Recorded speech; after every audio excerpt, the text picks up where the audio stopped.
Gagawa tayo ng ibos. Bahayan ng ibos. Like this. Yan, pag ganyan. Ipasok. At ipasok mo ulit sa kabila.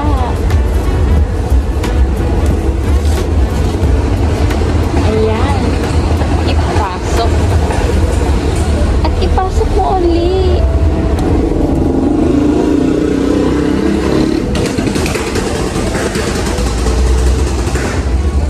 Ayan, guys.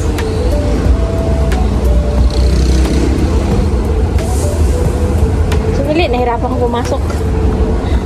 Ipasok. Pasok.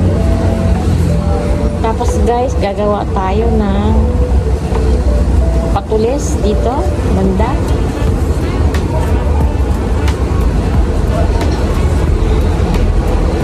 At yan, ipasok mo dito sa isang patulis para mabuo ang isang patulis. Ayan. Tapos guys, kailangan natin yan sikipan para pumasok ang bigas sa loob. Pag hindi mo yan sikipan guys, pag hindi mo yan sikipan, lalabas yung mga bigas. Hindi maluluto. Di ba guys? Ayan.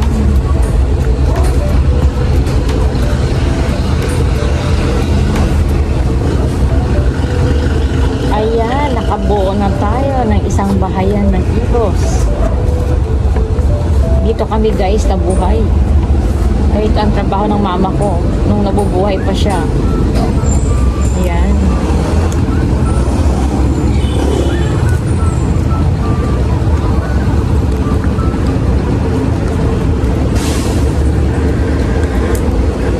So pwede na ba guys? Pwede na ba?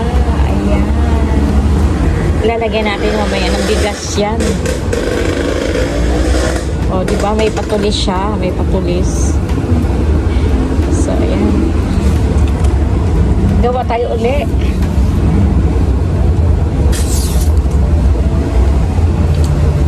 Gawa tayo uli, guys.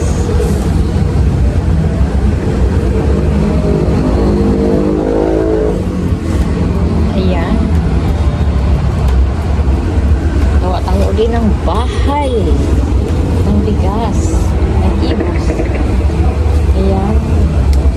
Pasok mo doon. Pasok mo sa likod. Tapos ipasok mo sa taas. Ayan. Magkabilaan. Pasok mo din sa kabila. Ayan, guys. Ipasok mo din dito. Tsaka dito. So, ayan. Napakahirap ano. Pero kung madali mo doon, ayan, hubarin natin sa ating kamay. Tapos gawa tayo ng matulis. Ayan. Ganyan. Ayan. Gawa tayo ulit ng magkwet niya. Ayan. Para maging matulis. Ayan.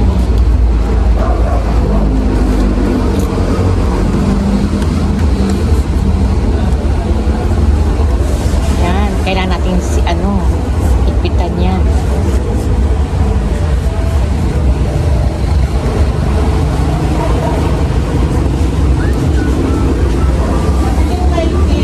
Ilan? So, ayan. Kailangan natin ipitan ito.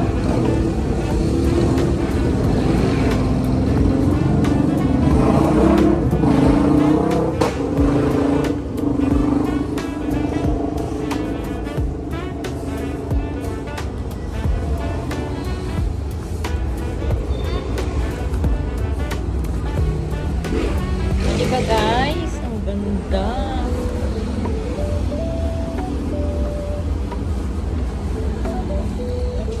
Ano? Hamel. So, ito lang nagagawa natin. Ayan na.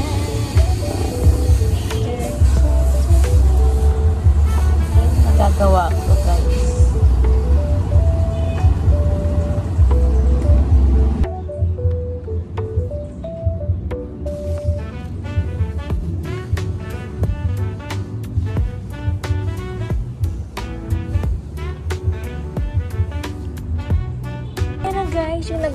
natin. Ayan. Yan ibos.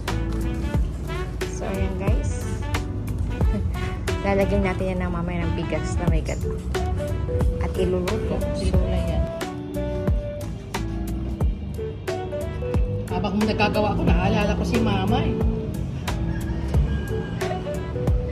Dito kami binuhay. Pagkakaroon.